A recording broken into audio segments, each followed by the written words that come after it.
Hello friend, જય માતાજી, જય શ્રી કૃષ્ણ। તો આજે હું બનાવી રહી છું પાતરા બનાવવા માટે મેં લઈ લીધા છે અરબીના પત્તા, ધોઈને સાફ કરીને। હવે હું નસો ઉતારવા બેસી ગઈ છું। એની જાડી જાડી નસો ઉતારી લેવાની છે।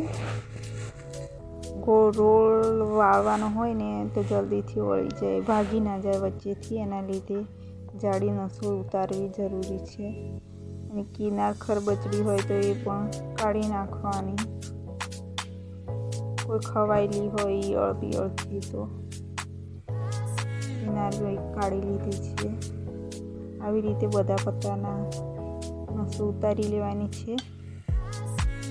એક એક કરીને મેં બધા પત્તાની નસો ઉતારવા લાગી છું। અમે તો પત્રવેર બોલીએ છીએ, બીજી ભાષામાં અરબીના પત્તા બોલે છે। અમે પાત્રા બોલીએ છીએ। આવી રીતના બધા પત્તાની નસો ઉતારી લીધી।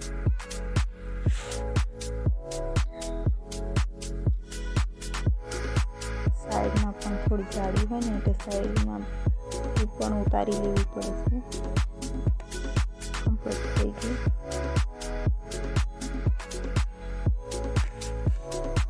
એવી રીતના બધા પત્તાની આ નસો ઉતારી દીધી છે, રેડી કરી દીધો છે। બંને બાજુથી સાફ કરવાનું છે, 3-4 વાર ધોઈ લેવાના છે। અહીંયા મેં 250 ગ્રામ જેટલો બેસન લીધું છે। એમાં લીલા મરચાંની પેસ્ટ, આદુની પેસ્ટ અને લસણની પેસ્ટ, પછી થોડું હળદર, મીઠું અને ખાંડ અને થોડું ઓઇલ। ખાંડ થોડી પહેલેથી નાખી લેવાની, કેમ કે ઉપરથી નાખીએ તો પછી લાગતી નથી, એના માટે થોડું બધું પહેલેથી નાખી લેવાનું। પણ જો ખાંડ નાખવી પડે ને થોડી વધારે નાખી લેવાની, એટલે ઉપરથી ઓછી નાખવી પડે। બહુ પાતળું નહીં ને જાડું નહીં, એવું બેસનની પેસ્ટ તૈયાર કરી લેવાની છે। કમ્પ્લીટ થઈ ગઈ છે બેસન।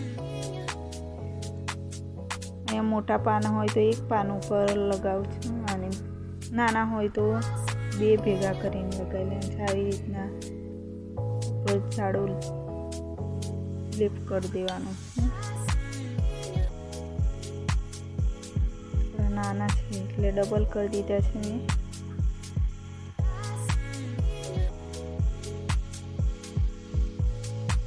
આવી રીતના પરતના ઊંધી પાડીને ઉપરથી એ કરવાનું, એટલે આખા પત્તા સમાય છે, મસ્ત ગોળ રોલ વળી જાય। આવી રીતના રોલ વાળી લેવાના છે।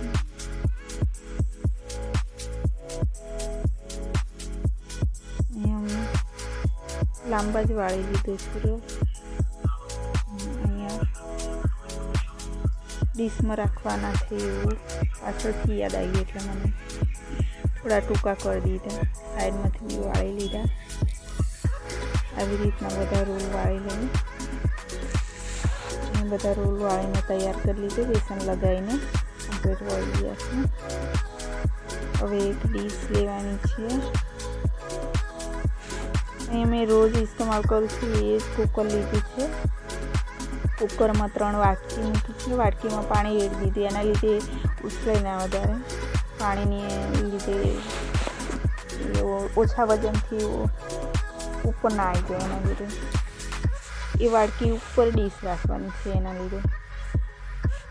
હવે એક ડીશ લીધી છે, આ ડીશમાં બધા પાતળા મૂકી દેવાના છે રોલ વાળેલા, પણ પહેલાં તેલ લગાવી દેવાનું છે, ઓછું ચીપકે ડીશની અંદર, એના લીધે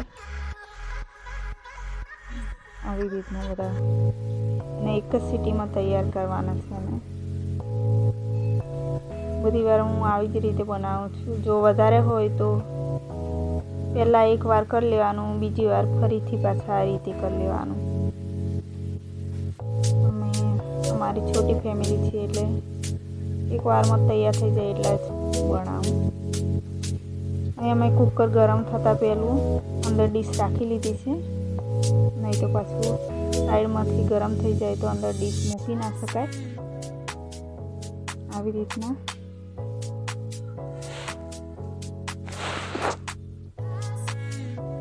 થોડું પાણી ગરમ થઈ જાય, વરાળ ઉપર આવે ત્યારે ઢાંકણ ઢાંકી દેવાનું છે. 1 સીટી વાગે ત્યાં સુધી એને રાખવાનું છે. અહીંયા 1 જ સીટી મેં લગાવી છે. અંદરથી હવા નીકળે અને થોડું ઠંડુ થાય ત્યાં સુધી રાહ જોઈ ઠંડુ થવા દીધું. થોડું ગરમ હતું ત્યાં સુધી એમાં એક કરીને મેં 1, 2, 3 ઉપરના જે રોલ હતા એ કાઢી લીધા છે ડીશમાં ચીપિયાની મદદથી. કેમ કે સાણસી વડે પછી ડીશ કાઢવાની થાય, થોડું ગરમ હોય તો પછી બધા પાણીમાં પડી જાય. અંદર થોડું પાણી તો બચ્યું જ હોય ને, એટલે અંદર પાણીમાં ના પડી જાય. એના લીધે અહીંયા મેં ઠંડુ થઈ ગયું હતું એટલે હાથથી જ મેં કાઢી લીધી ડીશ. કમ્પ્લીટ બફાઈને તૈયાર થઈ ગયા છે. હવે થોડા હાથમાં પકડાય એટલા ઠંડા થવા દઈએ. ઠંડા થાય પછી એને થોડા નાના ટુકડામાં કાપી લઈએ. અહીંયા થોડું ડીશમાં ચીપકી ગયું છે. થોડું વધારે ઓઇલ લગાવ્યું તો ના ચીપકો, પણ વધારે ઓઇલવાળા ના હોય કરવા હતા પહેલાં. આવી રીતના બધા કાપી લેવાના છે ગોળ રાઉન્ડ ગોળ શેપમાં.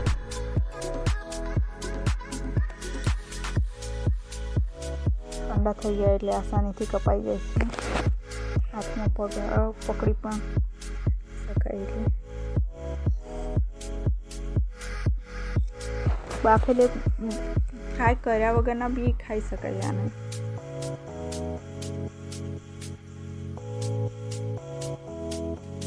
આવી રીતના કાપીને એને તડકો લગાવી દેવાનો છે.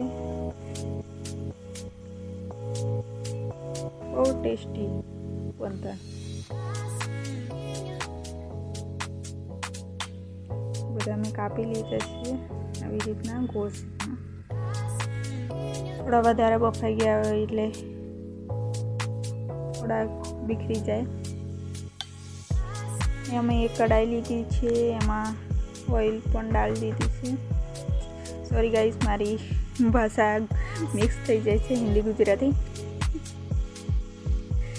કેમ કે ઘરની જ ભાષામાં મેં વાત કરું છું, તો એ સુધાર બજાર નહીં કર્યા.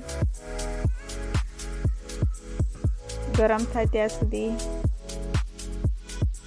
વઘાર માટે અહીંયા રાઈ જીરું લઈ લીધું છે. પછી મીઠું લીમડું, કઢી પત્તા, એને કઢી પત્તામાં બી નાખી શકાય છે વઘારમાં.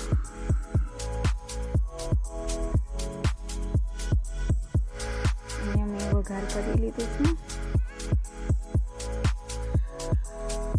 થોડું પાણી છૂટ્યું હોય ને થોડું વળે ત્યાં સુધી એને ફ્રાય કરવાનું છે. એનો ટેસ્ટ સારો ના આવે, પાણીવાળા હોય ને. એ થોડું તલ નાખી લઈશું,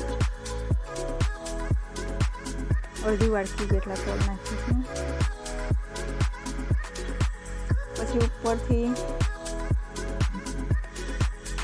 થોડી ખાંડ, મરચું મસાલો, હળદર, મીઠું બધું નાખીને ટેસ્ટ કરી લેવાનો. ખાંડ નાખી લીધી, હવે એને ટેસ્ટ કરી લેવાનો. પાતરા બનીને રેડી થઈ ગયા. હવે फिर मिलते हैं नवा वीडियो, तब तक बाय, टेक केयर.